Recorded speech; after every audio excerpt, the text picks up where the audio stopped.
Good afternoon. It is Shirley with Spirit of Matter. And while I'm opening the chart of the day to kind of take a look at, um, this day, it's not a Mars day anymore because it's evening. It is Mars hour though.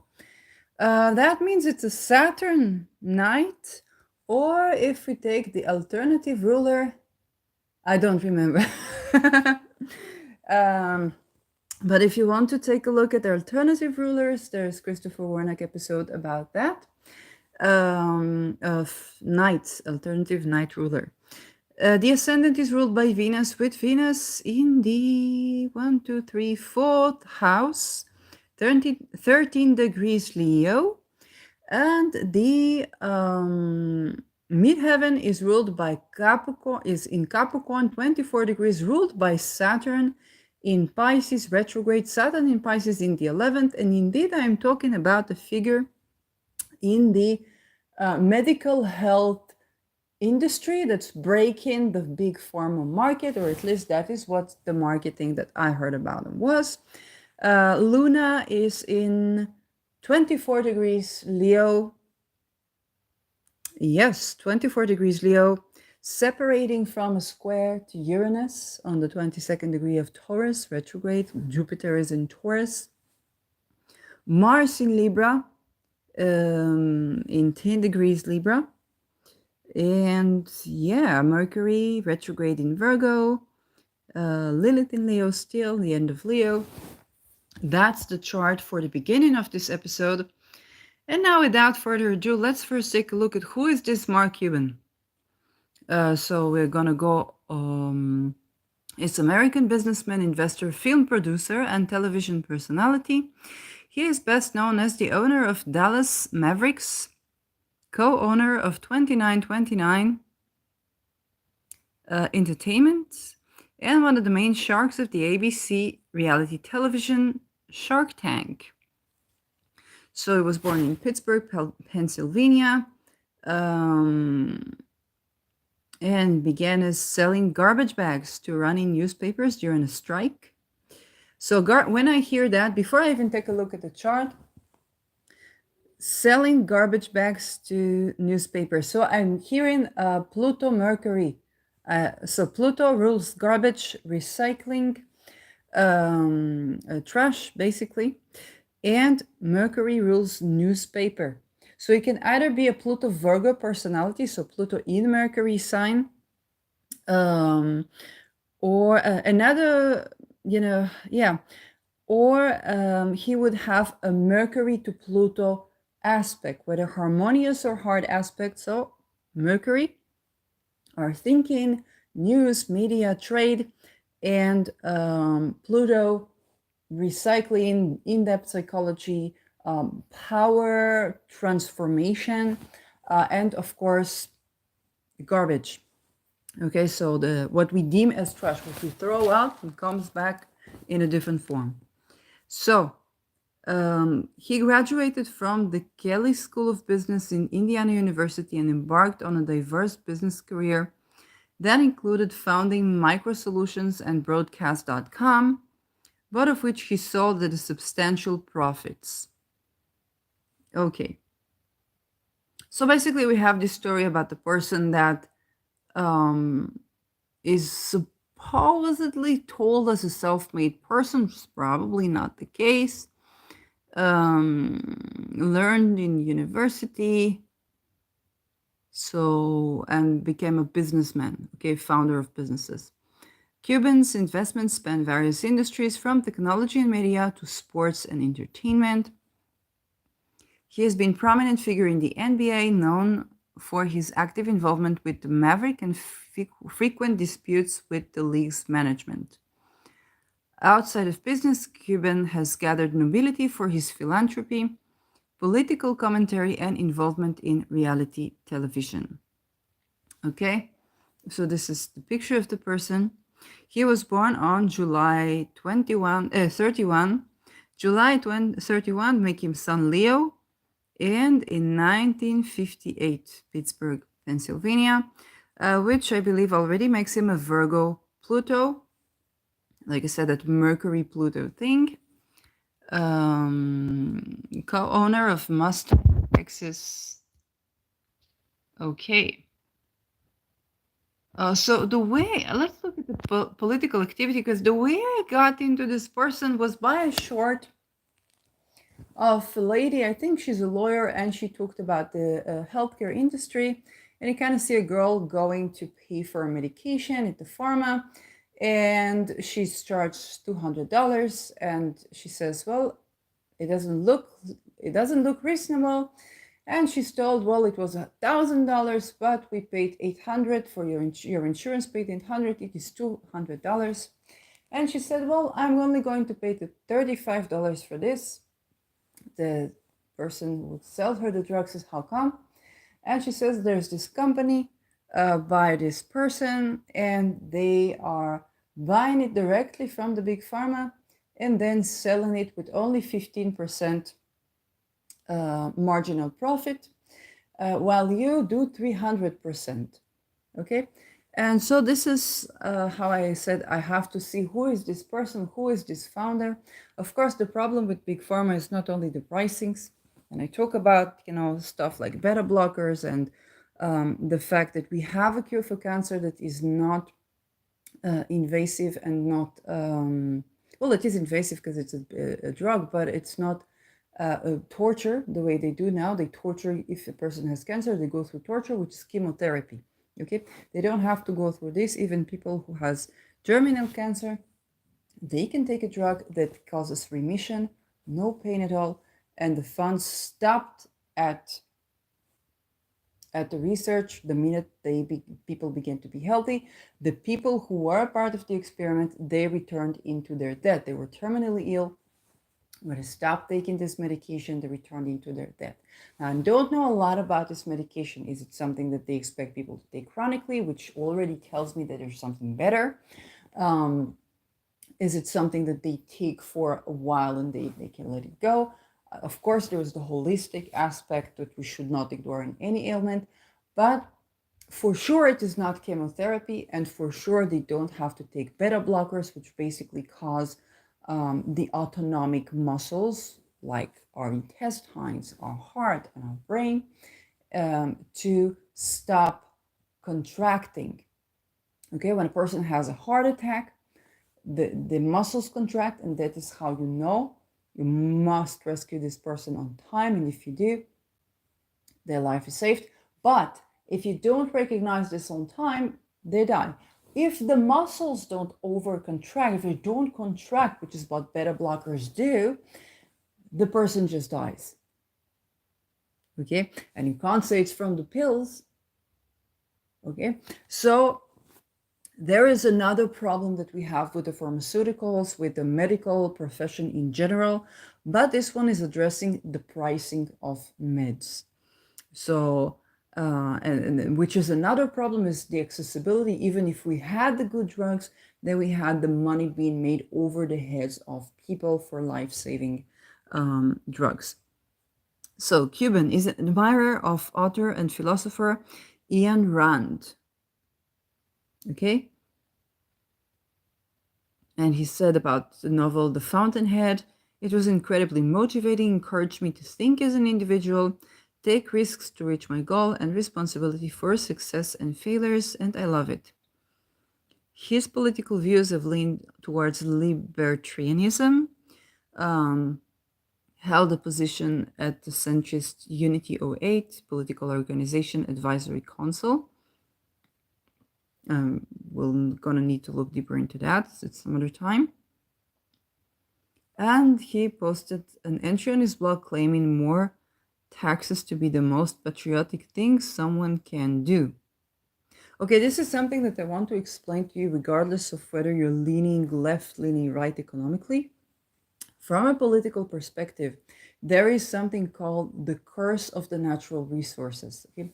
The curse of natural resources means that when a regime is relying on natural resources and not on taxation, that regime is no longer reliant on the people, which means that it can oppress the people as far as it wants. Okay, if you take countries that have a lot of natural resources, you can see that while certain people who qualify as citizens may get free housing, may get land, may get a lot of benefit as a part of being in that country, and I won't say no names, the people who actually build the buildings, the people who actually build that real estate, and it's not that the money does not, that the country does not have the money, are slaves. And this is even in the best of cases where the government is actually the least corrupt. And there are cases there's even more where the people and the citizens themselves are enslaved, and it's not just the people who come to this place. And you can take a look at various examples around the world. I don't need to say no names. The principle is the same principle. Okay, this is called the curse of the natural resources. From that vantage point, in terms of power, we want to be the ones who pay the government for its existence, because that means we hire the government. Okay, we hire the government, and we're supposed to, and we fire the government by voting or by invoking the second, okay, or the equivalent of invoking the second in any democratically based regime based on scholarly philosophy of John Locke. Okay, so if you're adhering to anything John Locke, and John Locke was talking about the necessity to have a small government and the necessity to invoke the second in the case the government threatens the people or try to oppress the people. Okay? On a pragmatic level, it means that if you pay taxes to your government, and the government does not have any other resources, okay, then the government relies on you for its budget. The more we have that, the more possibility we have to supposedly sustain a democracy, including having to invoke the second in whichever means necessary. That creates a lot of paradoxes, but this is how a libertarian comes to believe something is actually a pragmatic application of John Locke philosophy.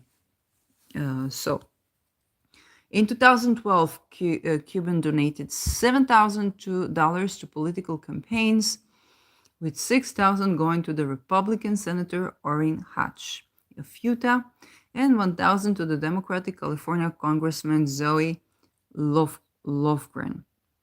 Okay, so in 2012, he was a part of the right wing. 2008, he supported the draft Bloomberg movement, trying to convince NYC Mayor Michael Bloomberg to run to the U.S. presidential elections in 2008. Okay. And voted for Barack Obama in 2008 election. So 2008, he voted for Barack Obama. 2012, for the Republican. And if it sounds weird to you, you need to take into consideration what we call the bipartisan structure of a parliament. And the structure of a parliament matters a lot when it comes to government. On the one hand, Adolf Hitler in 1929, I think, already. Everything is so mixed back then. But Adolf Hitler was able to win the elections with a relative majority, and relative majority is basically the most votes, the party that got the most votes. Okay, so you could win with 20% of the electorate. It's like 20% of people voted for you, but since no other party got more than that, then you win the elections. Okay, even if you're Hitler. But then you have to take into consideration that Adolf Hitler was not an exception at his time, not with his ideology, which was also affected by Churchill, amongst others, not in his implementation of his ideology, i.e. concentration camps, forced labor, humiliation, racism, and whatnot. Okay, it was a part of the spirit of the time, and unfortunately the spirit of the time has not changed too much. So biodiversity instead of purity of the race, including the spiritual, the physical, and the emotional, is very much better for the immune system and for the species in plural. So the bipartisan has another problem. Okay, the multi-party structure has a big problem where you could get a very small party winning and becoming the majority, okay, representing the majority, which is actually a minority representing the majority. In terms of regimes, we have that in Syria, which is very intricate. We had that in Iraq, and there it's not a, well, whatever. But there's a big problem, because if the majority would be voted, then if the majority would rule, then there would be a genocide of the minorities. And if you are the minority, then you have to reign like a dictator. Okay, you had to catch the regime and then reign like a dictator, then oppress the majority. Okay, so we have to understand the intricacy here, where if the majority won, there would be a genocide of the other minorities. So that is something important to keep in mind also when you come to take a look at the Middle East. And the bipartisan part. So the bipartisan structures we know from Great Britain, for example. And there's this great story that unfortunately a person who later became my offender told us, that the structure of the parliament was built historically so that you have the space of more than two swords between the right and the left wing as the political discourse is intense. Okay? United States also has a bipartisan electorate structure. That means you have blue pill or red pill. It does not fully represent the myriad of intricacies and political interests. And so you could be voting for right and then voting for left quite easily based on various parameters that dictate your vote, because for every question you have either this or that. Okay, there's no third option. That's why we get people that we think, oh, he voted for the right, then he voted for the left. What is this person? It's a human being that understands bipartisan structure and does not abide by blue pill or red pill. Doesn't mean he's a good or bad person. It's just that's what it means. So, at the Call Media Conference in February 2015, he said of net neutrality that having the FCC overseeing the internet scares the shit out of me.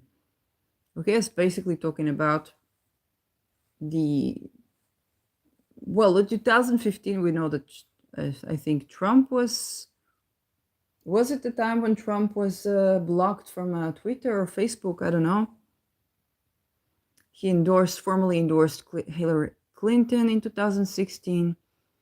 And instead of Donald Trump, you know what? We can call a person like that in Pittsburgh a jagoff.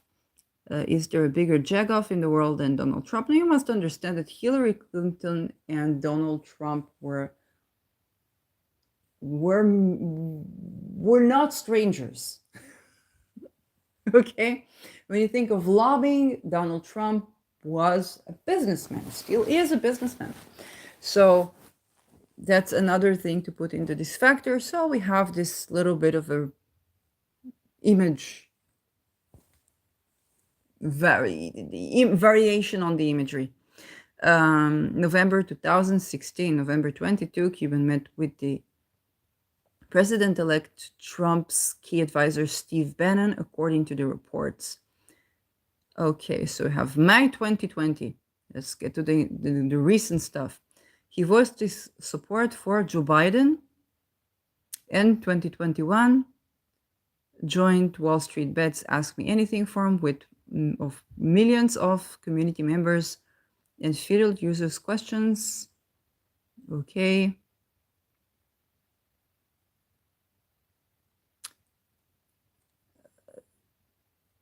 Okay, so it's talking about bailouts. His firms required bailouts like $2 billion bailouts.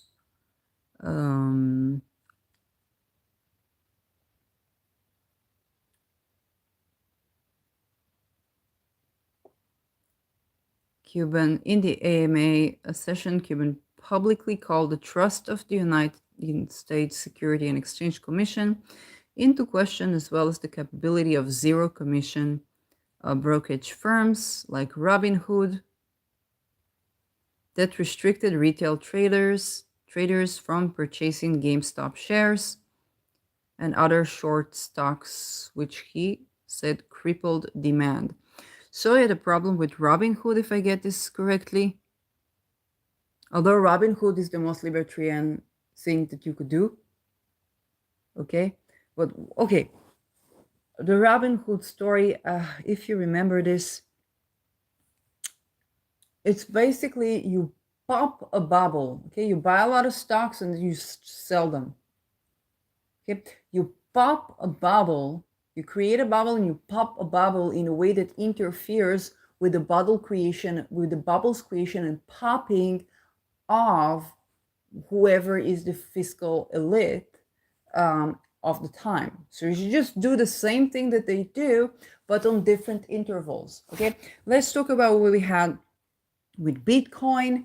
And with Bitcoin, we had this verdict that said that you can invest in Bitcoin for your, let's say, 401k. I could be completely wrong. Please, I'm not a financial advisor. But there was this big verdict that was in favor of Bitcoin and investing in Bitcoin. And then, of course, we have a spike. Everybody wants to buy Bitcoin. You see the names, it's like, you see it in the news. This is where you have a spike. It's actually where you want to sell. Okay? You want to sell on the spike and buy on after the correction. Okay? And I'm speaking as a person who spent their $12 buying after this. I didn't know about the verdict. Okay, I just said I gotta buy Bitcoin, and everything, my guidance, everything said don't do it today, but it's like I have to do it already. Enough of it. I know I won't have, I'll be tired. I have Saturday in my first, and then eventually I bought after the spike, before the correction. So after it went up, before it went down. That means I paid the most. It was only $12. But it's something you absolutely don't want to do in any investment. Okay, and then after the correction, then you get to a more normal rates. Now we even have what they call bearish time for Bitcoin. So for those who want to try this, I had comments saying this is a Ponzi scheme, and absolutely, like, I totally get that, and I'm totally not arguing with that. I just think that even our bully-coalies are Ponzi schemes, and the entire economy is a Ponzi scheme today. And then, yeah, I don't know what to do. Okay, but the thing is that when you have this verdict, this is set by decision makers. Okay, this is, even if it's Bitcoin, crypto, it's set by decision makers. If there is some company, okay, it's not a company, it's this centralized group of people, it's always centralized in some way, that decides to buy a lot of stocks. Suddenly they buy a lot of Bitcoin. Suddenly they buy a lot of Bitcoin. Okay, then a bubble pops. A bubble pops, Bitcoin begins to rise. On any given time, they can just sail out and pop that bubble. Okay, and I like, you don't know where it's coming from. It's coming this time from that decentralized group of, supposedly decentralized group of people that decide to interfere in the bubble making and creating. Because usually you don't hear about the bubble when it's popping, only after it popped. Okay, you hear about, oh, there is this great chance to buy now. Well, it's already peaking, and by the time you buy, you bought before the correction. Okay, so you bought before the bubble popped, and then the bubble pops when you own the stocks, not when you don't own them.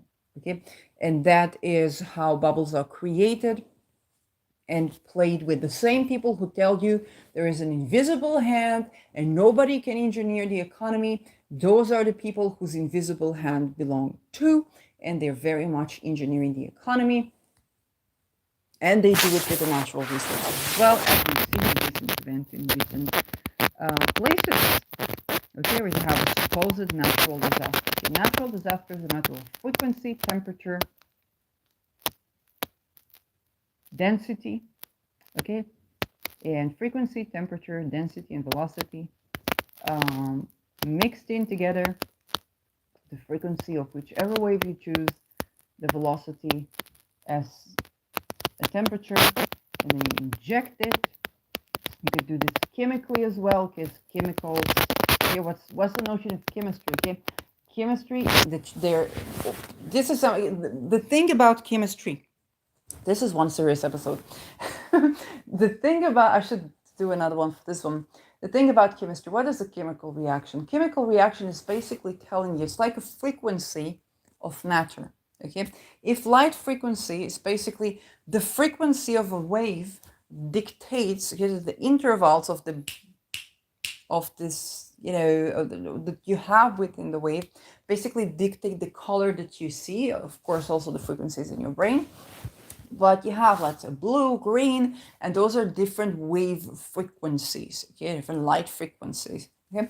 In chemistry, you have pretty much the same thing, except that you say this matter is kind of like, instead of colors, you have the chemical, like the list of materia, and each one of them goes through goes through a transformation in different rates. So let's say ice is a very unique matter because it expands upon cooling, but it does solidify upon cooling. Okay, some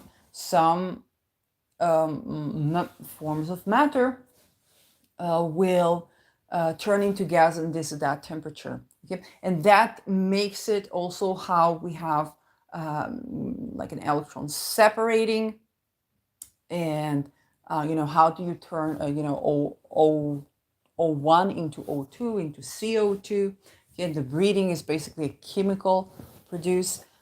Those things are not just components. Okay, there are also frequencies, velocities, densities, and states of matter, which are dictated by frequency, velocity, and the density of matter. And then when you play with those things, either through chemical, either through passing something quickly through the air, either through waves, sounds, okay, anything that can have a wave in it can affect all of these things, and that affects what we call the climate, and what we supposedly call the natural disaster. Of course, if you have an explosion of an A bomb in the ocean, it's going to create something, but you can also interfere in lighter and more tender ways. Okay, so even in chaotic nonlinear systems, it's not that you can't interfere; it's just that the prediction is less, accurate. But you do have predictions. Okay, so this is, if you ask, so how can you change how can you cause a storm? What are you doing? Witchery? No, you're messing with very physical components in very simple way to create miraculous or disastrous results. They could avoid earthquakes, or not avoid, they could limit earthquakes, because earthquakes basically, you think about, when you look at the dog shaking itself, okay, goes out of the water, shakes itself, or goes through something scary, shakes itself, moves on. Earthquakes are pretty much doing the same thing. They regulate the temperature through velocity, and there is a gas emission, so through the chemistry, we have a regulation of the temperature of the earth and maintaining of the velocity of the kind of like curvature where the earth is kind of going around and interacting with the cosmos. So of course, on a spiritual level, there are many more things, but I'm on purpose staying here to the very basics so that you can understand in a very matter of the spirit of the matter.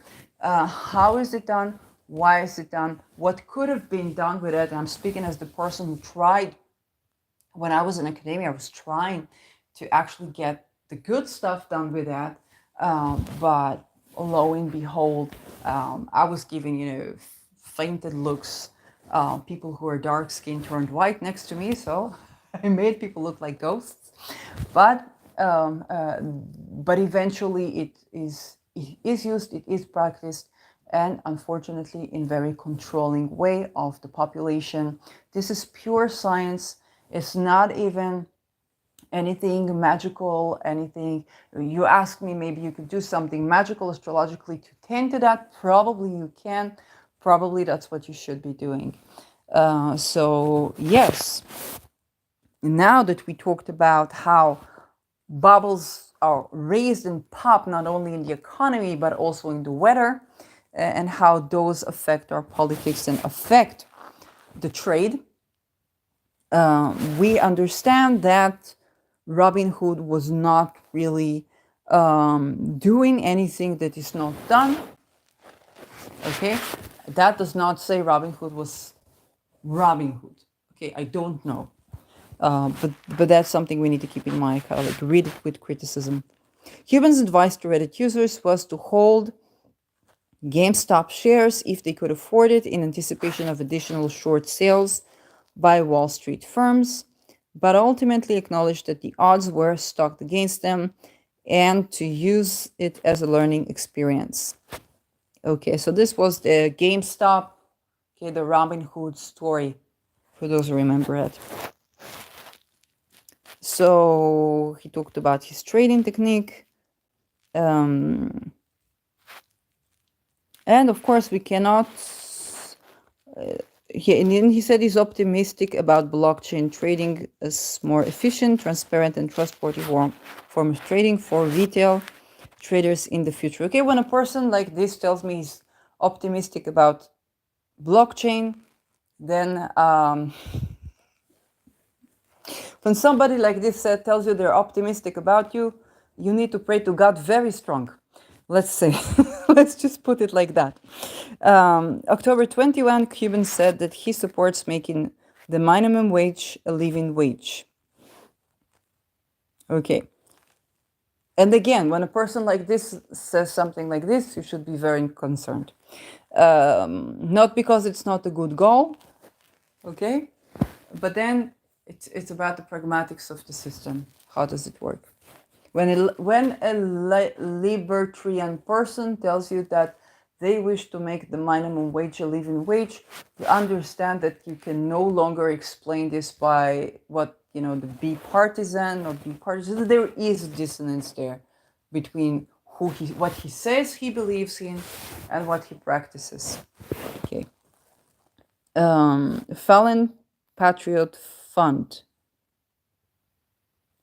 Cuban started the Fallen Patriot Fund to help families of the U.S. military personnel killed or injured during the Iraq War, personally matching the first $1 million in contributions with funds from the Mark Cuban Foundation, which is run by his brother, Brian Cuban.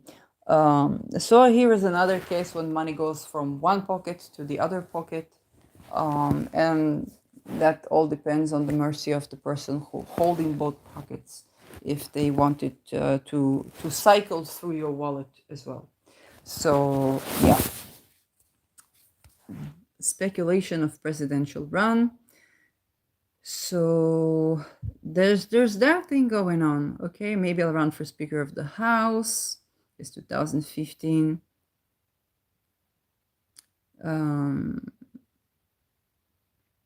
Yeah, 2017. He would run if he was single. People say I would run if I was married. Who will represent me? That everybody has an excuse. May 2019, it would take the perfect storm for me to do it. Look at this. Look at the wording. I'm going to read it to you again verbatim. He was asked if he would run for presidency in May 2029. He said it would take the perfect storm for me to do it.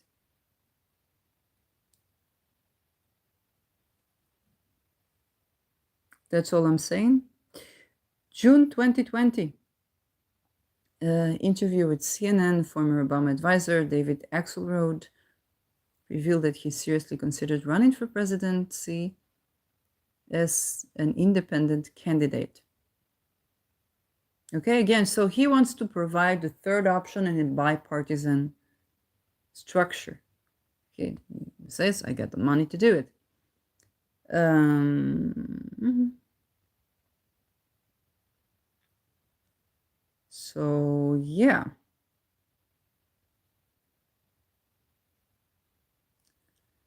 He didn't do it in 2020. Um, so he's owner of Dallas Mavericks. You always want to have um, a sports team that you own because sports is a part of politics. And that, unfortunately, I will not say it because this is already exposing way too much. But this is a notion that, you have to keep in mind business. So, and yeah, more things I want to see here. Personal life has two brothers, Brian and Jeff. 2002, married, not married. Okay. Okay, so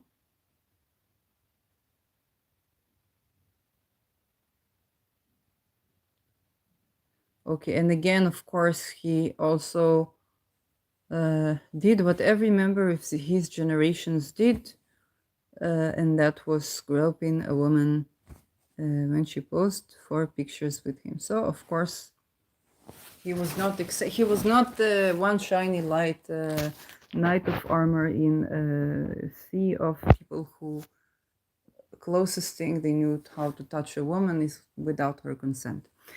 So yeah, that actually is a cultish problem.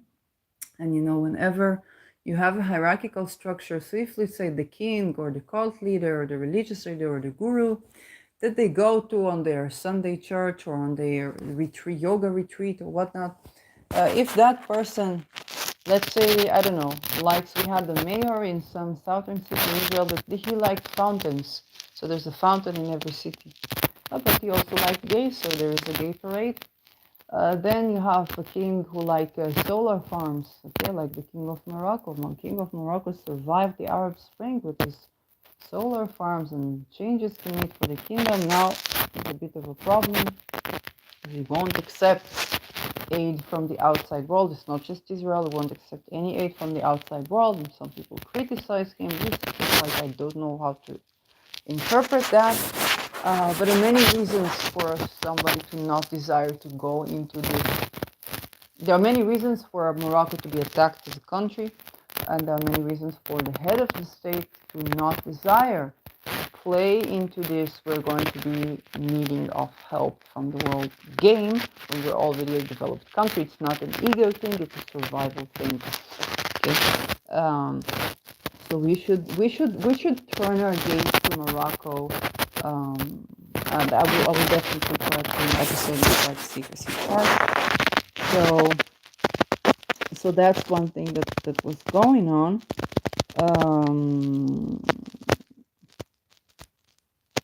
Yeah. So we have those things going on. We're talking about Morocco. How did I get to Morocco? How did we get to the United States? Private philanthropy. 2003, Cuban founded the Fallen Patriot. Okay, hierarchy war. Brilliant. Okay, during the COVID, he posted an offer for LinkedIn to small business owners who had questions about what to do in order to survive the economic downturn. He said people could ask him of anything, but his preference was going to be helping small biz trying to avoid the layoffs and hourly reductions. Okay, so here is kind of taking a very strategic role. There were more than 10,000 comments in response to his offer. 2020 picked up homeless former NBA player Delonte West from a gas station in Dallas. Paid for a hotel room for West along with his treatment at the drug rehabilitation center. Drug rehabilitation is another one of those things where there is the machinery and the ability to treat people and completely absolve them of any addiction to the drug physically, no matter what drug. Okay, and so if they're given whole help, like housing and ability to work, and sometimes not forced labor, but to make an income or time to retreat to themselves, I don't know, grow vegetables, grow dogs, whatever they like, and then you take them, you withdraw them. It's painless withdrawal from drugs. The technology exists for painless withdrawal from any drug, hard drug. I remember this even 20 years ago. Okay, I'm 30, almost 40. Well, not 20 years, but definitely 15. Okay, definitely 15. And if I remember this, probably it's already 40 years. The technology exists. Nearly every medical treatment that people get in 2023 has some form of torture. Whether it's cancer, whether it's what people call mental health. Okay, whether it's heart conditions. Okay, if you're given beta blockers for a person who had heart attack, come on, so that the next time he does, you won't know it. Whether it's even COVID, okay? What is long COVID? And why do you need shots like this every time? You know? It's not the flu, okay? And all of these things, you see, even with addiction. Say, yeah, God, we don't have a problem solver, okay? But these problems are still persistent, and people still believe that you have to be very strong to get out of an addiction to a drug. You have to be very strong. There is treatment where it takes the drug out of you. You don't feel a thing, and you don't have the addiction to the drug anymore. And if the solution, if you're given validation, if you're given housing, if you're given the food, if you're given, if you have a goal, a passion that you want to meet, it's reignited, and you can give an assistance in meeting this, then you're no longer addicted. Okay? Who wants these people to go through torture? You understand it's a big problem. It is not the divine God for you to suffer. Okay? It is not the divine God for you to be enslaved. It's not the divine will for you. If you think spiritually it's the divine will, it's this, it's that. No. Oppression is not divinity. Okay? It is the divine will for you to hear that there is another option. There are more ways that we should wake up and should require this more. There should be more inclusive society that willing consent beats the heck out of purity of the race in all terms, in terms of the immune system, the political system, population, and mitigating overpopulation. That's the thing. Okay, so this is important. 2022, Mark Cuban cost plus drug company. Oh, this sounds interesting. This is how I got to him. Is this cost plus short? With the goal to dramatically reduce the cost of prescription drugs in the U.S. and to introduce transparency to the pricing of drugs. Now, look, this is not a bad cause, okay? It's not a bad cause, but like I said, it is obvious why he's doing it. He's trying to get electorate, and he's doing it intelligently. He's helping the homeless people, helping people with addiction, helping people to get medical care, okay?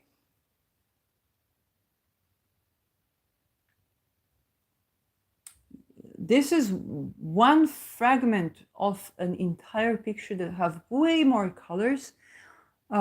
But you see, what does a person that wants to be a genuine alternative to the people does? He takes care of the homeless, he takes care of the sick, he takes care of the people that can't afford. If we as a society don't take care of these people before these guys, we are in the hands of these guys. And it is not by purity of the race that you win this game. And another thing I can tell you that I saw, many tribes, okay, how they treat women, how they treat the elders, how they treat the sick, how they treat those who are not conforming, okay? What people call the fool, the town's fool, the crazy person, the so, the this, the that. Eventually, if they are conquered, okay, okay, many times they get treated this way. This is not the whole story of occupation. This is not the whole story of this thing. It's not the whole story, okay? I don't want you to take this to victim blaming, okay?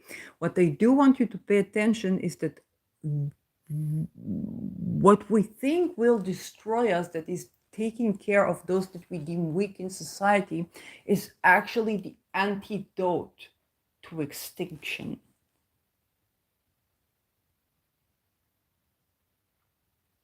This is what it is. Okay? There's a lot more to this earth than consumerism or survival play. There's a lot more to this earth, to this planet, to the life in this planet. There's a lot more. I don't blame or judge the generations and the eras that saw more the survival thing than any other thing. It's not about judgment game. It's not judgment game. It's just saying with clarity that when the component of will and consent comes to the play, we're treating women right, and it was done, okay? It's not that these things are an invention, okay?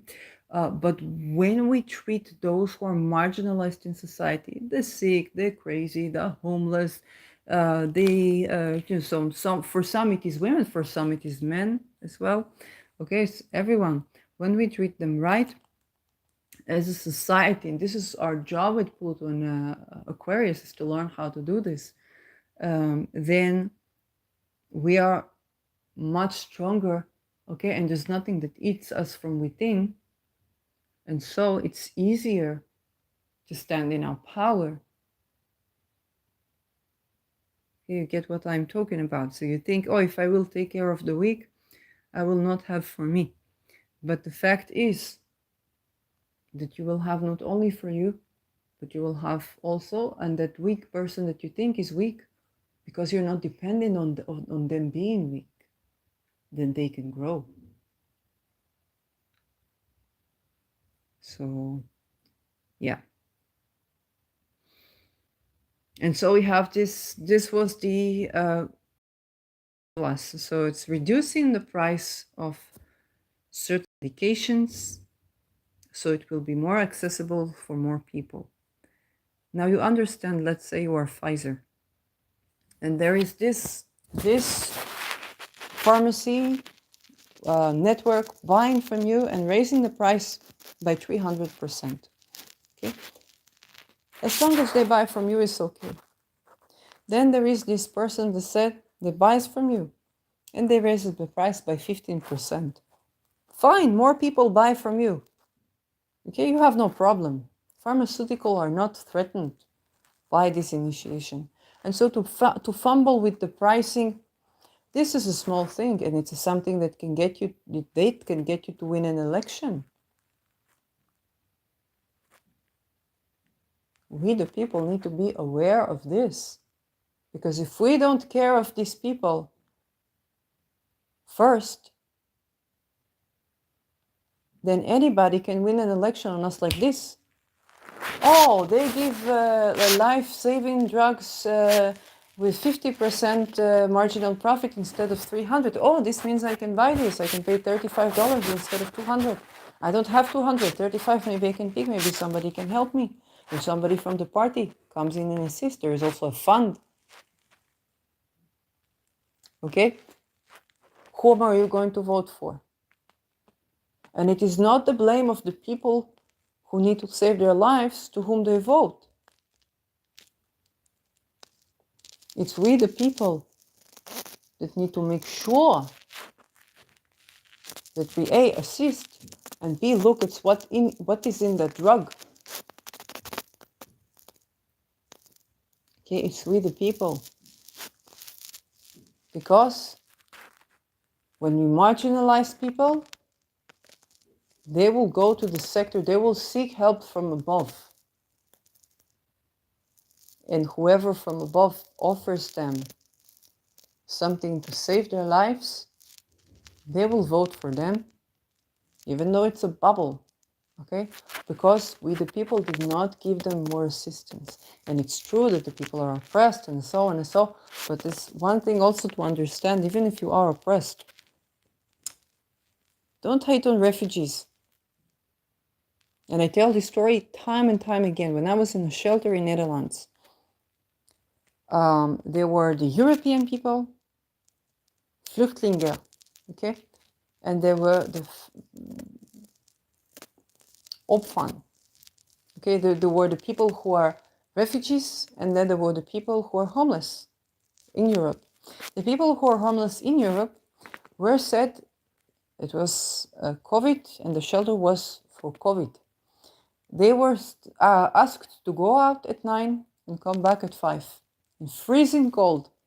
Okay, go out at 9, come back at 5 in the winter with all of their luggage, not to leave anything in. And then there were the refugees. Now the refugees, they came from Syria, they came from Iraq, except for one person that was with us from Iraq, a writer. They came from other countries, and they were wearing some hijab, some this, some that, okay? And they were slightly, skin color was different than European. They were not allowed to go out. So they were all the day in. Now it's very, very cold. And so the Europeans hated on the refugees because they believe the refugees will find house and they stay in. They stay in the warm. They get 3 meals, not 2 meals. They stay warm. They don't have to walk in the cold like this all day long. Not really able to do anything. It's COVID. Everything is closed. You can't really find a job. You have to go with the luggage on like this. Okay, you can't really do anything.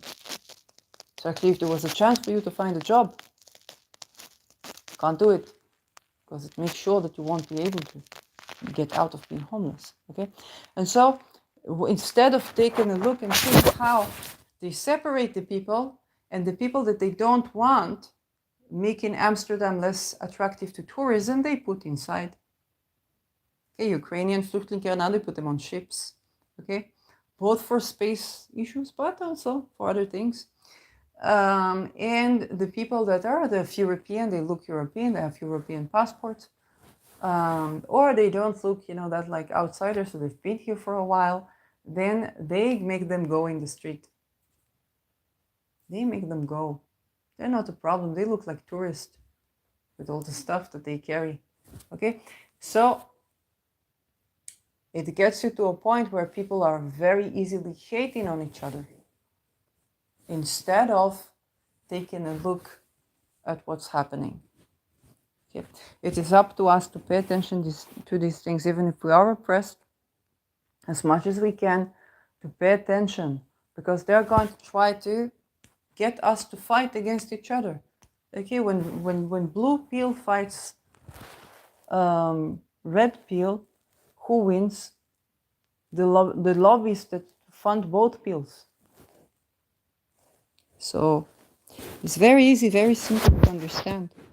And it's only one thing that we can do is being aware, holding into space that people are people. So that was this person who's trying to be a third major player in the politics of the United States. Doing cosmetics, okay, basically it's cosmetics, it's cosmetic change, like you put makeup on the face of a woman. If she's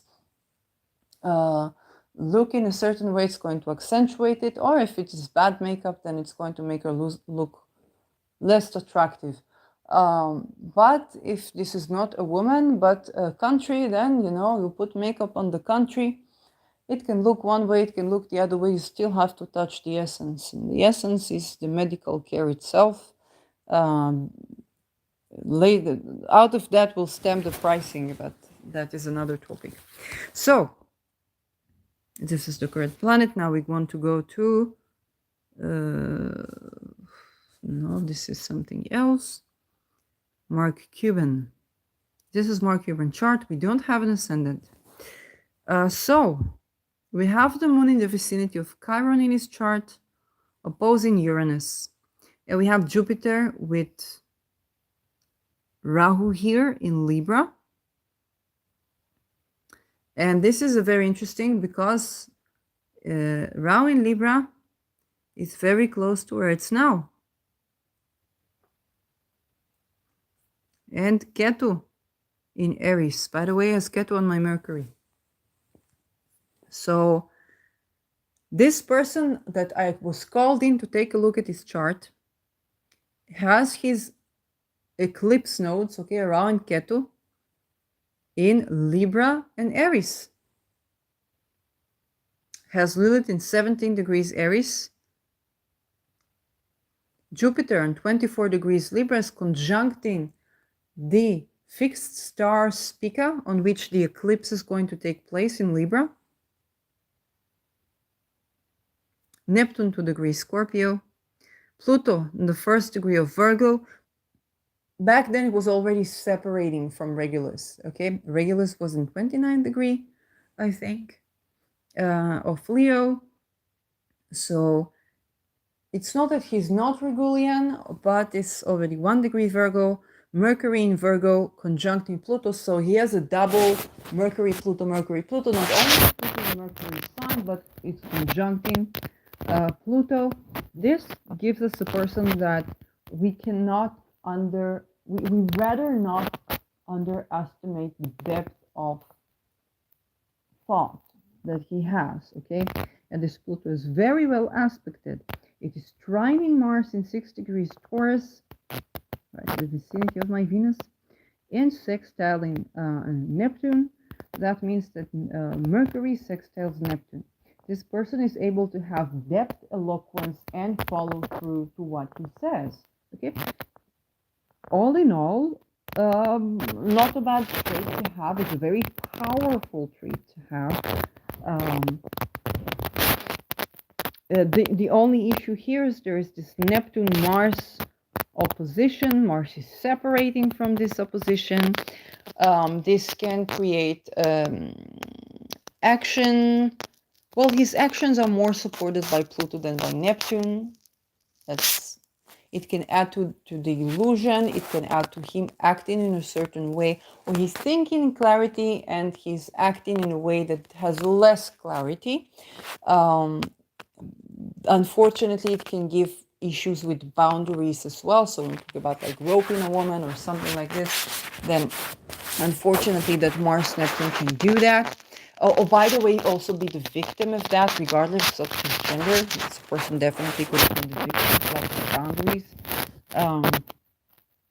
even around the body. I'm not gonna read deeper into that, because that in itself would be a boundary violation. We have the Uranus conjuncting the luminary, Uranus conjuncting the Sun and opposing the Moon. Uranus in Leo, 11 degrees Leo. And the Moon is kind of opposing this Jupiter. He is is born after a full moon, right after a full moon, in the crescent moon phase.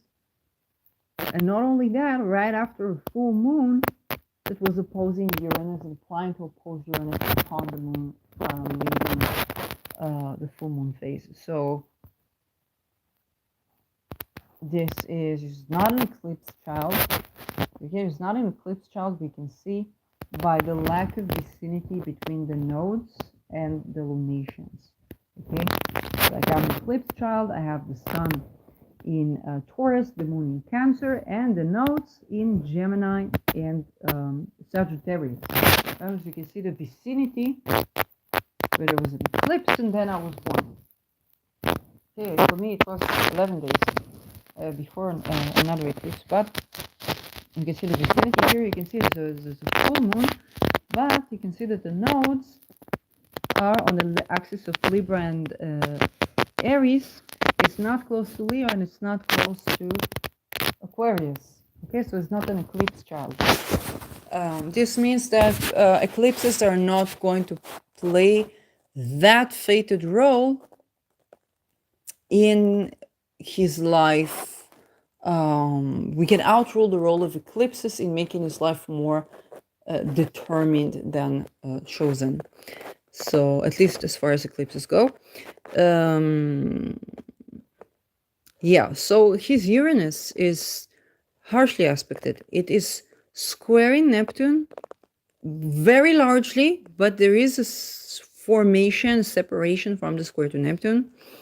It is squaring, Mars is applying to square it. Okay, and Mars is also applying to square the Sun. That means that while this person can absolutely be rebelling and revolting, there is also a great idealism to him.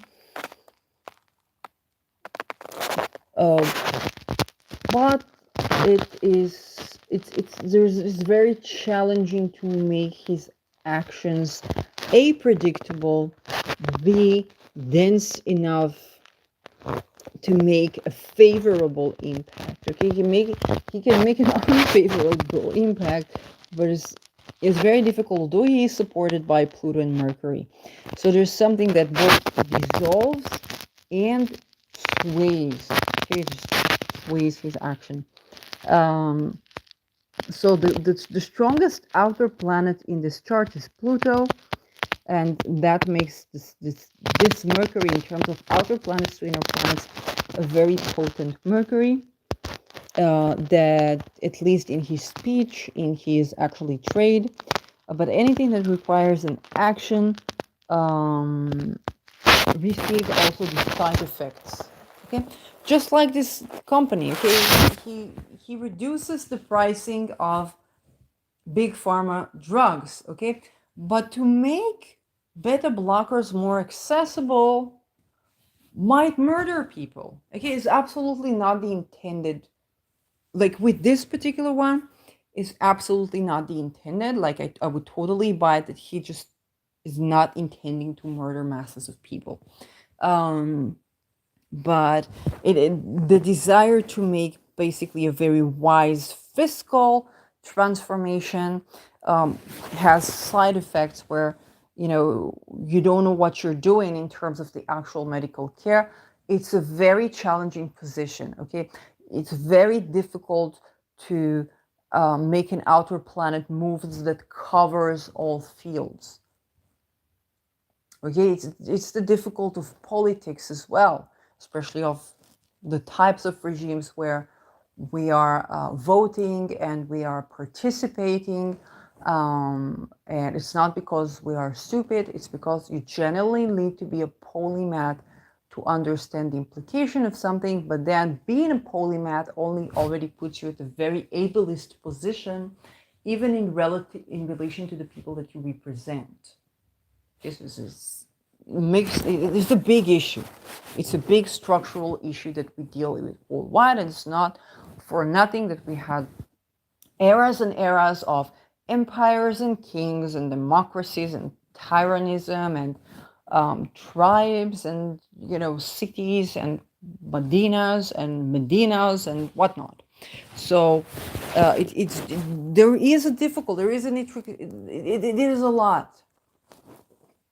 So yeah, his Venus in Cancer doing nothing is a good Venus, but she's not contacting anything.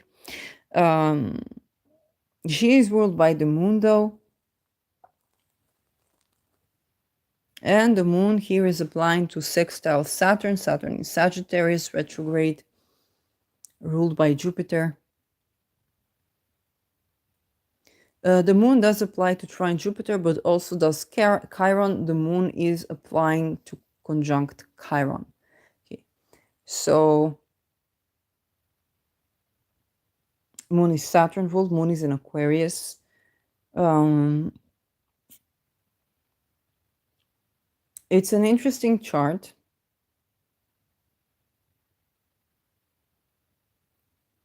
When it comes to the divergent investments, definitely the Pluto Mercury plays a role there. He definitely knows his trade.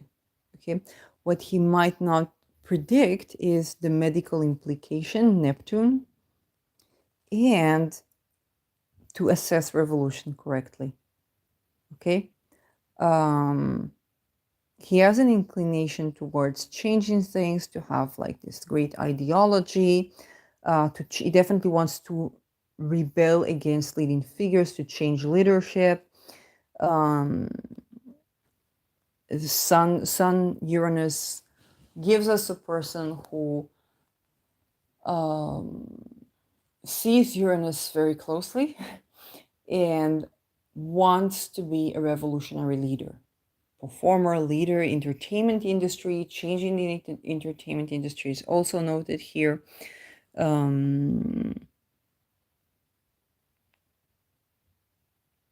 Jupiter Rahu. Okay, Jupiter Rahu in Libra. So Rahu in Libra is basically having a nodal reversal right now. And in 2015, 2014, and 16, he was having a nodal return. Okay, so he was having a nodal return, and now he's having a nodal reversal.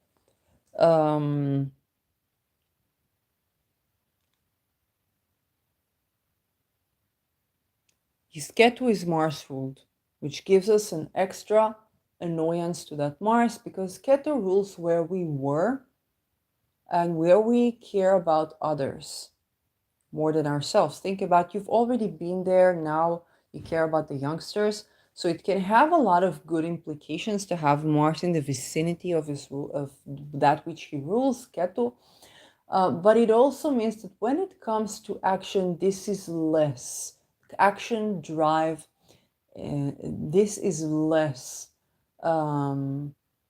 Where he's heading to is actually more towards connection, value relations, talking about patriotism, this Venus ruling Rahu with Venus in Cancer and the moon in a humanitarian, kind of like, and humanitarian, okay, humanitarian, when I mean it, I don't mean it in a good or bad way. Okay, people associate the word humanitarian as a person who cares for humanity. Okay, sorry, cares about humanity.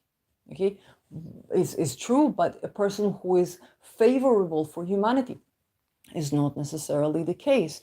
Humanitarian is simply a person who cares about great masses of people. Whether he's successful or not, whether he is well-intending or not, is a big question. The other polarity of Aquarius is Leo, and that can very well be the tyrant, as well as the commoner. Okay, it's a very charismatic leader of or from the common people, at least at image. So yeah, and so this Mars is less where he's been. She's more about being this great patriot.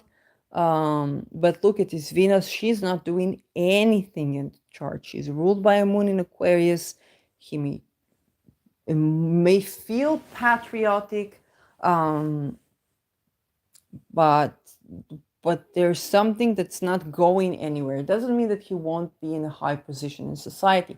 It just means that when it comes to what he's trying to do regarding patriotism, it's just, I would not be surprised if he would call for something like a splendid isolation. Jupiter Rahu. So Jupiter is expanding and Rahu is expanding. Okay, Rahu is expanding in a different way than Jupiter. Rahu is expanding out of hunger. It's the head of the dragon, wants to eat everything. Okay, Rahu Aries and the eight, slang is very interesting. I don't know if it was from the Rahu in Taurus already, but I ran into it in the Rahu Aries, like the 8, as you know, as something good. And Rahu is definitely the 8 thing. It wants to eat. Okay, it's the head of the dragon. It wants to eat at everything, but he's never been there. And that's why he wants to eat, because he's never been there. But he also doesn't know how to do it. It's the fake it till you make it in many cases. In all cases. It's all cases. A part of the fake it till you make it is to step into your realm, out of your comfort zone. And get with your comfort zones where you rely on, you have the skill. Jupiter is just expanding on things.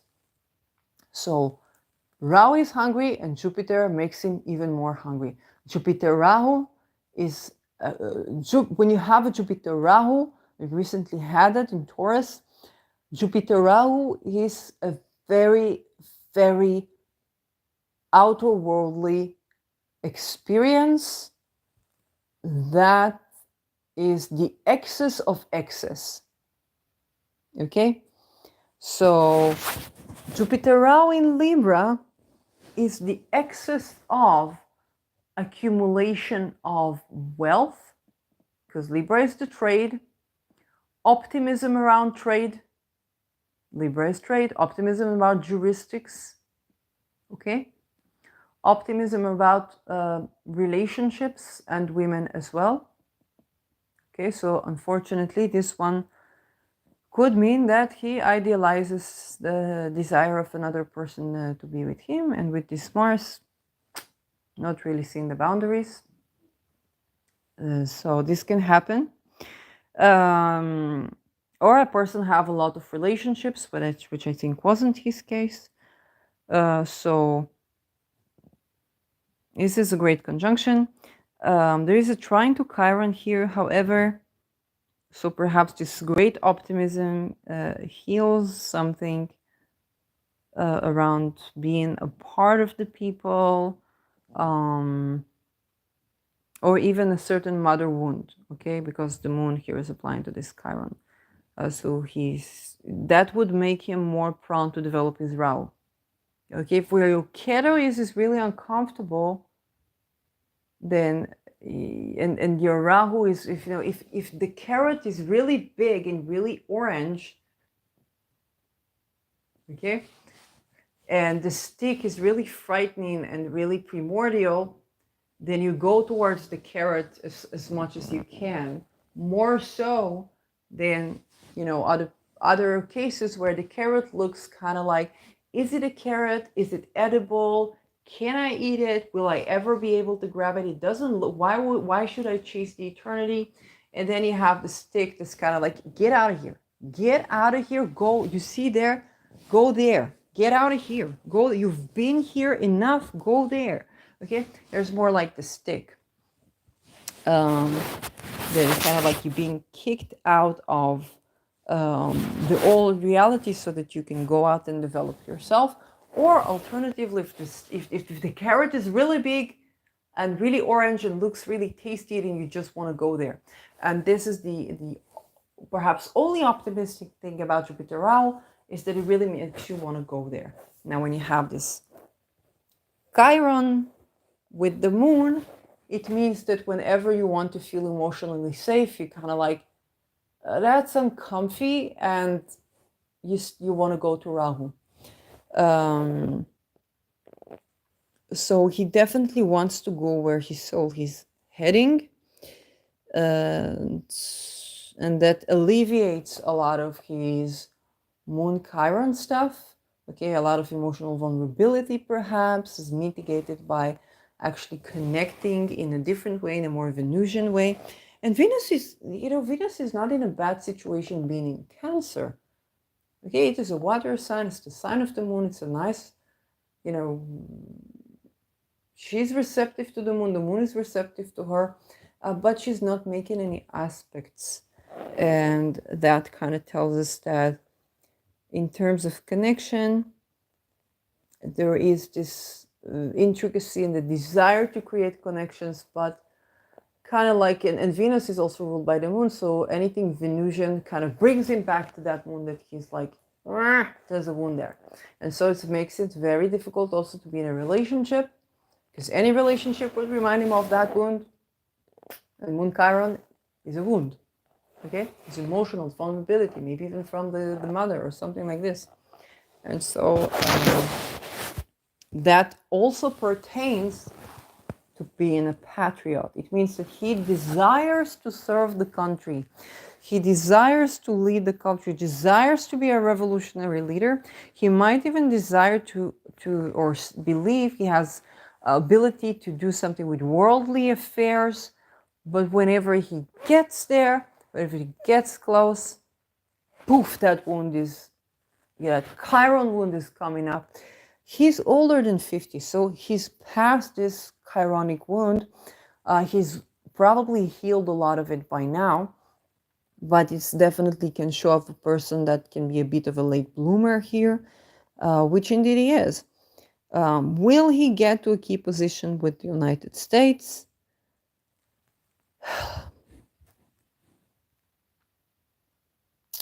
I don't know.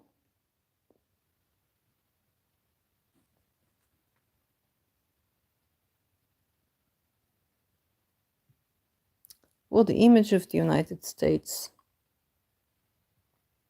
has to do with Virgo, and he has Pluto in Virgo and Mercury in Virgo. Those are very strong celestial beings in his chart. So definitely he can play a major role, but unfortunately it can be a hidden role. Okay, it means that he can control the United States more so invisibly than visibly.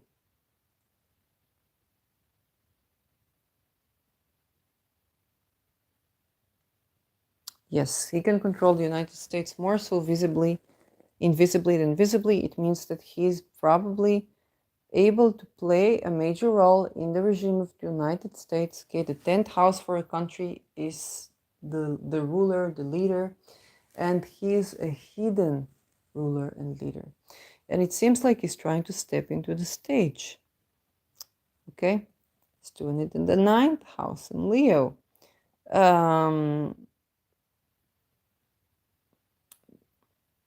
But yes, doing it in the 9th house in Leo. However, if we take the ascendant to be Sagittarius for the United States, then that means Virgo is the 10th, and that means his world is probably going to be more hidden in the ruling of the regime, and when he tries to make it like a public thing to run for presidency. Look, because of the nature of Pluto to expose what is hidden, it's not impossible. It's no wonder he talks about a storm here with the Sun Uranus conjunction.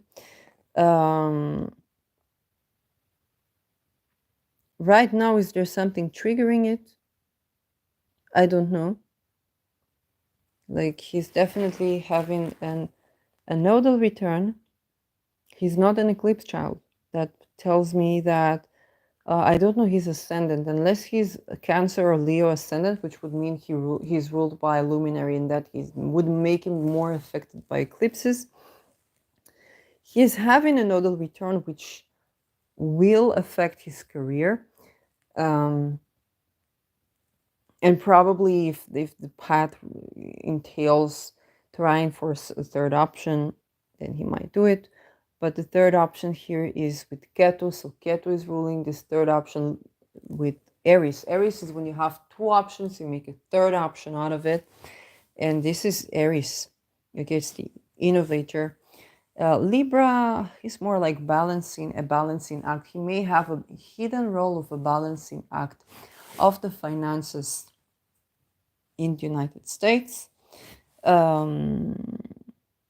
And it definitely has if the chart of the United States Leo would be the 8th house, then you can understand in an 8th house can be something like the central bank, okay, the Federal Reserve.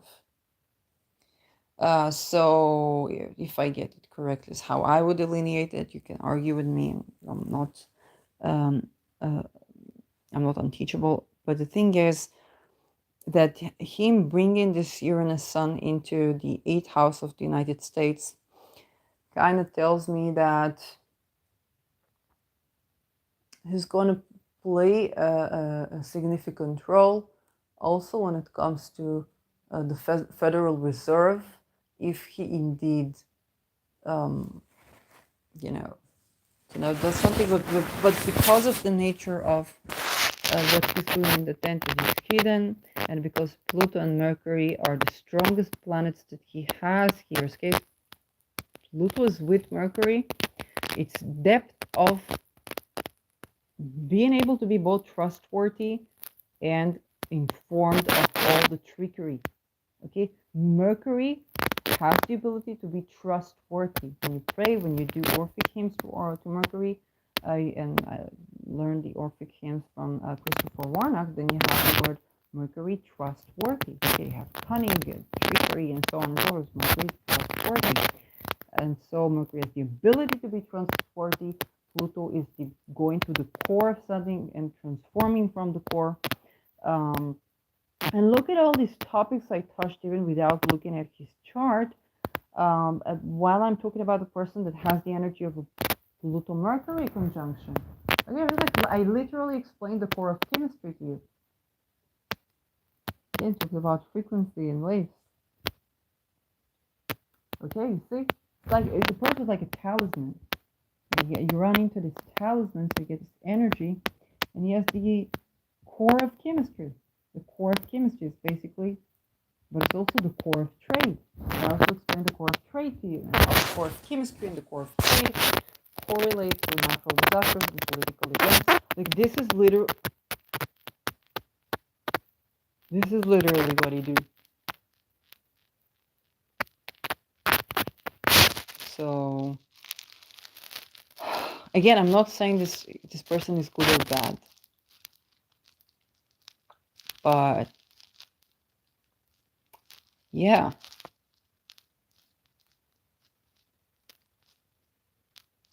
Core of trade. And another thing, Mercury rules his children.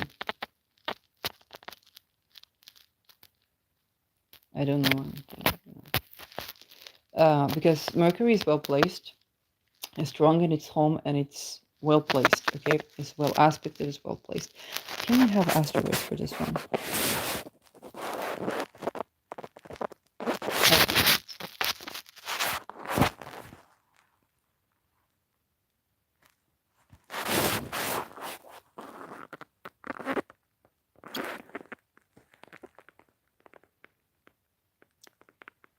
We have Umea, 28 degrees of Leo.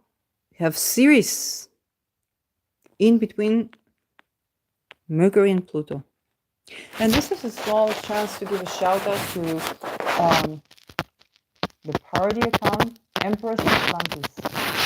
And this, genius of the Twitter person, she has a lot of incredibly potent, satirical, funny tweets. And I recently learned that she survived a traumatic brain injury and regained her capacity for language. I was like, whoa, it happened in 2019. I'm like, whoa. Okay, so this is definitely an account you want to be following. She's just a genius. To go through a certain injury to just the skill that you're good at, and to regain it back to the level that nobody notices that you ever had a problem with that skill, just communication and language. It's kind of like, okay, this is a very, very interesting, competent person, and it doesn't make anybody anything bad if they can't do it. It's not about ableism. It's just like, hey, that's very interesting and fucking impressive. So yeah, and what she mentions is that Ceres Pallas Ceres, Pallas, and Vesta are all ingressing to a next sign. Okay, they're moving, they're shifting signs on September. And so you want to follow her account for more about that. And so Ceres is the mother of Persephone. Ceres basically had her daughter kidnapped, and she threatened. Whoa! Okay. I said I'm gonna give a shout out to Empress Atlantis, but that's interesting.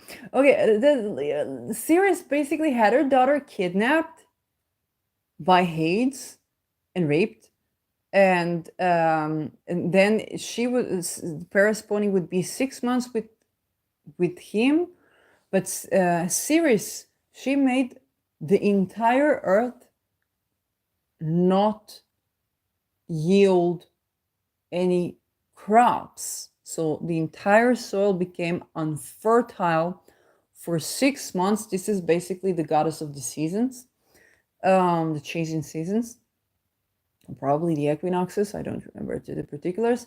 But she made the entire earth unfertile until she gets her daughter back. Okay, so if you think about the earth element as the mother, the motherland,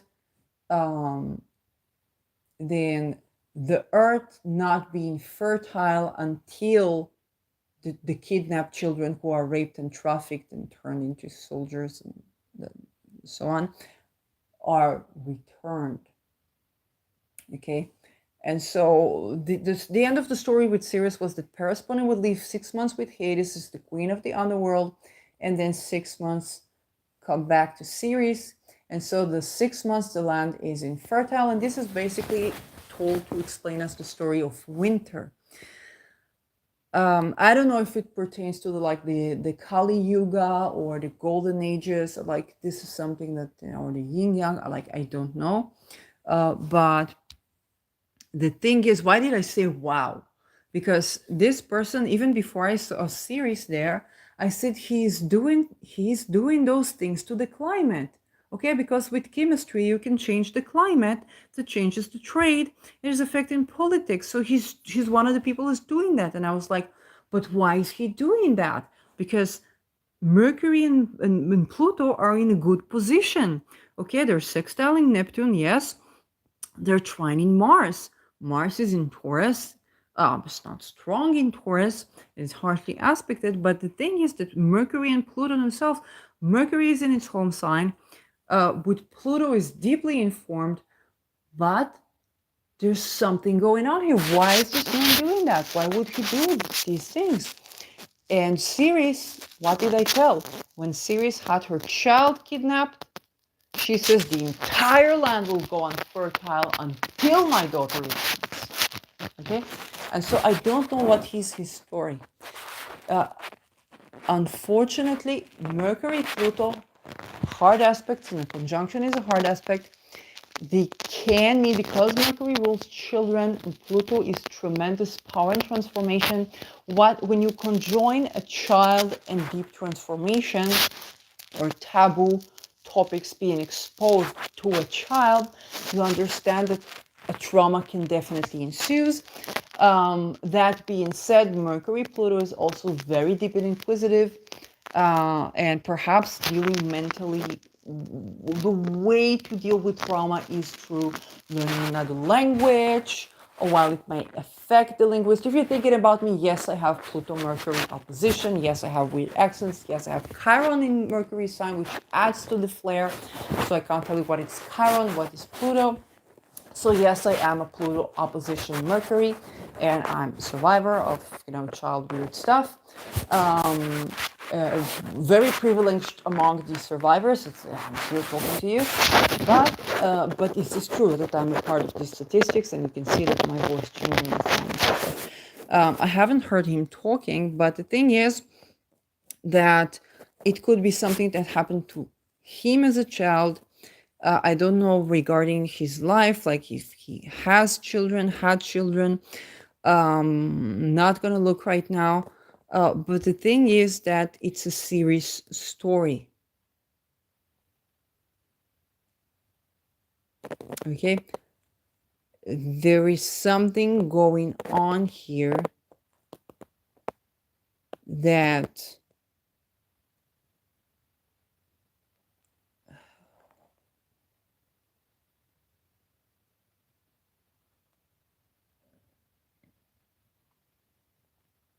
is, first of all, is probably very aware of what I just told you about, like the chemistry, the politics, and the economy. This also allows him to be a great investor in various, if you make the rules, of course you're going to win.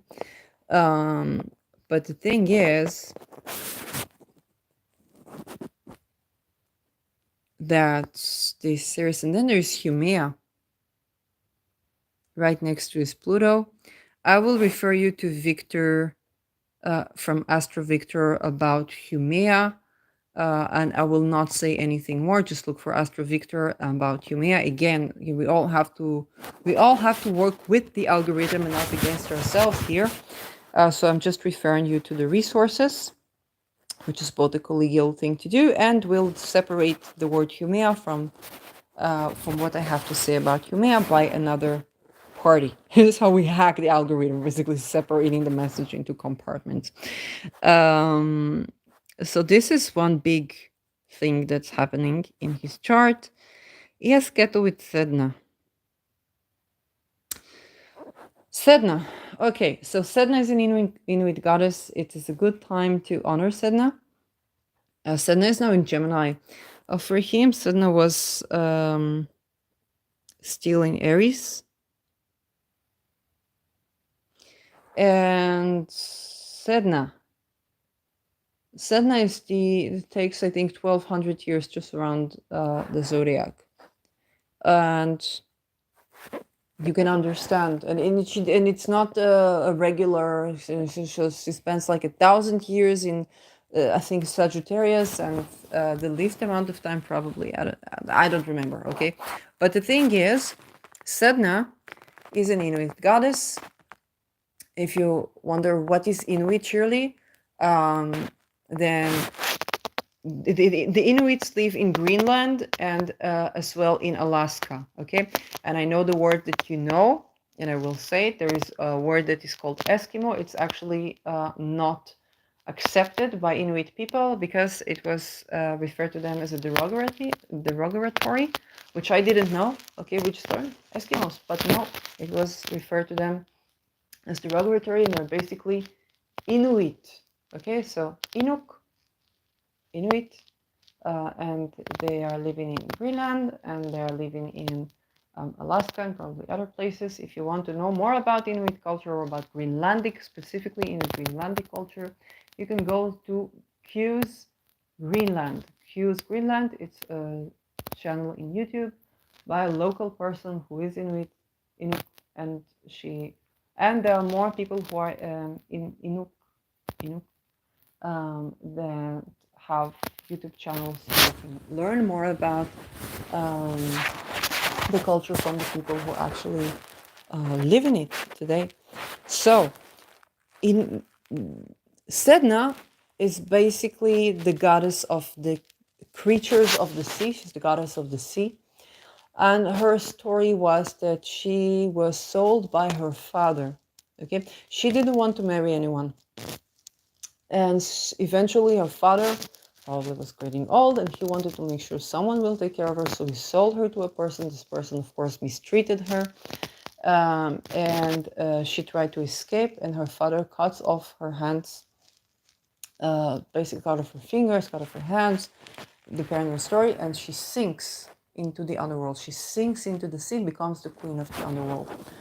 Basically, the Sedna story is still happening today. Unfortunately, where I live is the Negev region of Israel, where there are many Bedouin women that are buried in the sands. So instead of in the sea, in the sands that we have in the dunes, because they don't agree to marry. And instead of them having a solution, and there is also a problem because a woman, if she's not married to a man, she won't have land.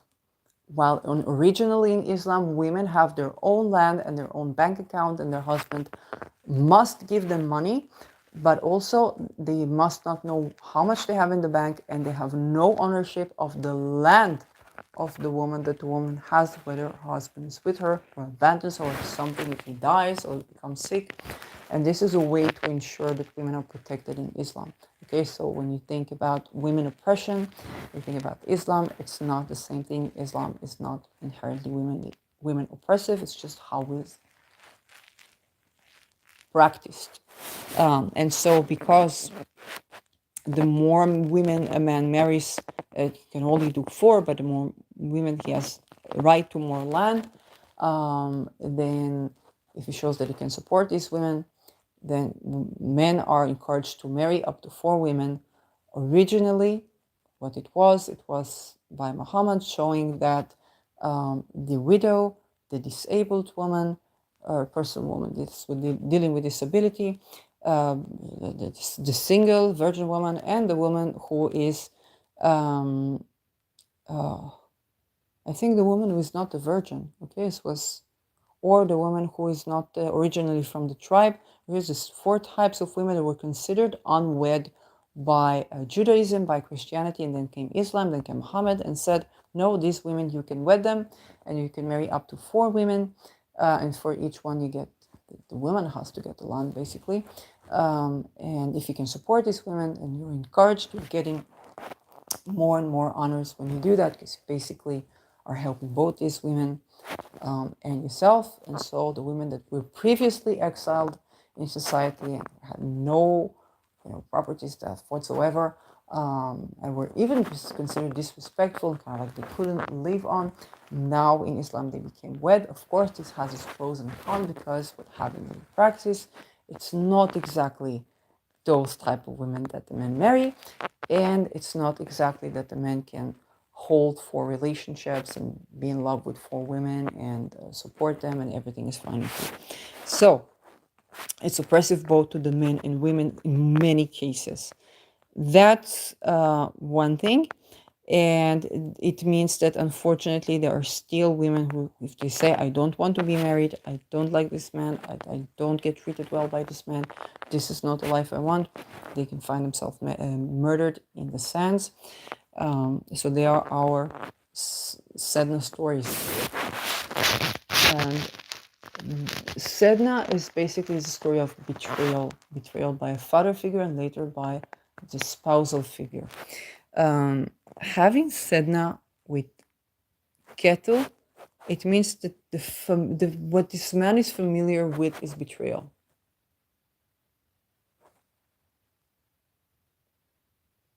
What this man is unfamiliar with is connection. Here's where I was in Venus ruled. He very much wants to. Of course, if what you're comfortable, so of course, if where you come from is betrayal, you want connection. Okay, but what he's familiar with is with betrayal.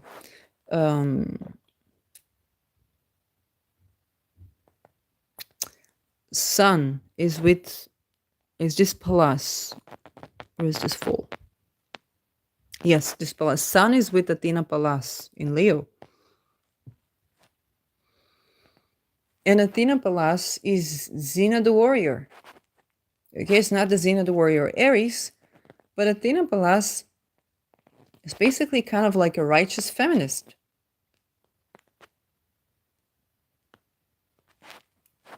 How did that get into his sun? Okay, but it's something, there's really something going on here.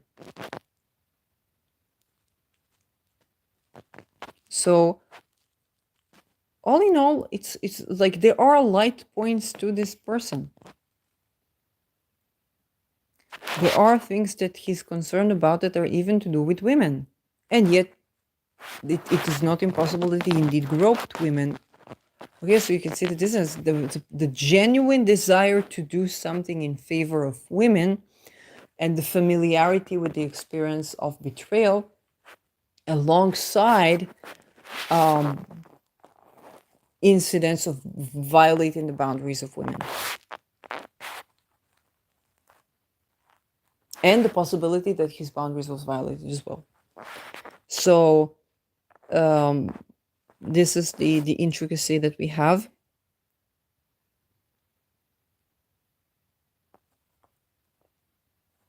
But this is definitely one of the people that's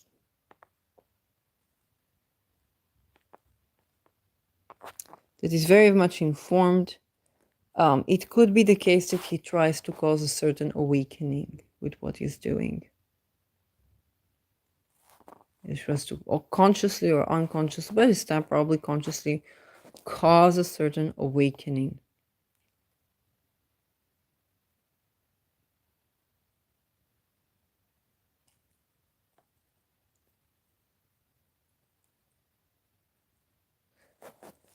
That is all that I can say. Um, it's an important figure to pay attention to. He has his hands on everything, and this hand is the hidden hand. Okay, we're talking about the hidden. Oh my God, we talked about the hidden hand in capitalism, and the people that tell you that they don't make the rules, that they are, they can't engineer with the weather, the economy, that this is not good to engineer that they are the people who do that, and yeah, like for me, it was the first time that I ran into this name today. Um, so definitely, this is what we're up with, or what we're up dealing with. Um, and yeah, this Humia and Sedna trining his chart with Ketu and Pluto sextile. There's not really sex separating from the sextile and trying to the node. Uranus on the 11th degree here is kind of worrying. The 11th degree, according to the Nicholas planet, which degree is theory, is the degree of suicide. Now, Uranus, when I give you outer planets, inner planets reading, I talk about this. Uranus, it's a generational thing, it's a spirit of the time thing. This can be a spirit of the time of leaders who commit suicide. His sun is in 7 degrees, so it's not like it's his sun. But his Uranus is conjuncting his sun. For example, yeah, this is the degree here. See, Hygeia here in the 11th degree of Gemini, but Venus is also in the 11th degree. Okay, for this person, for example, to marry can be problematic because the woman can commit a suicide suddenly. And this is the closest to suicide. Okay, for Marilyn Monroe, her Mars was on the 22nd degree. It was not suicide. Okay, if I'm not mistaken, I remember it's 20 or 22nd. If it was 22nd, for sure it's not suicide. Well, it's not, we know that, but you know, degree theory can tell us a lot. And Venus on the 11th degree can have a risk of suicide for the Venus person in his life. Okay, so that can be spouse, that can be sister. Yeah, that's pretty much kind of like the Venus, the people who play the Venus role in this life, and perhaps that's why he kind of like divinely find it difficult to stay married or something like that. So Uranus on the 11th and Venus on the 11th. So this tells me that this person is at least informed about suicide ideation, people who committed suicide. I haven't seen like his entire life story, but it can be one of the parents as well because it's close to the moon, close to the sun, and we don't know the degree of the moon. So that is a thing. And the theme of suicide can be suicide bombers, stuff like that. So what people call terror. Yeah, with the sun, can be performers, can be leaders. So it's a theme that is not strange to this person. Whatever he is dealing with is something that's beyond his personal struggle here. So yes. That is as per asteroids. Let's see if we have fixed stars.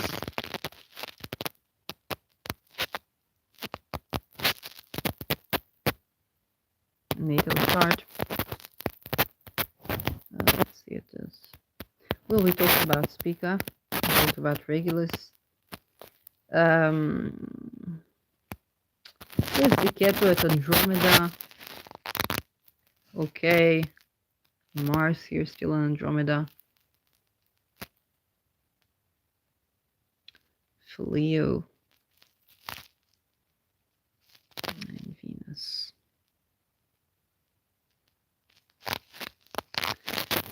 So I guess this Leo and Venus stuff needs a deeper look. I don't know if it's the scope of this episode. We're already 2 hours in.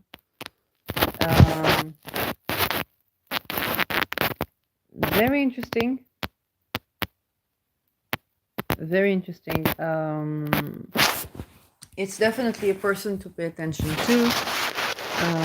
to kind of wonder what he's up to. We have a very interesting mixture of a person who's very much in the public eye, but also plays a very important and significant hidden role for the United States. This role is in the 10th house of the United States that rules leaders. Because of the nature of Pluto, it can be hidden. So that's it. Thank you for watching.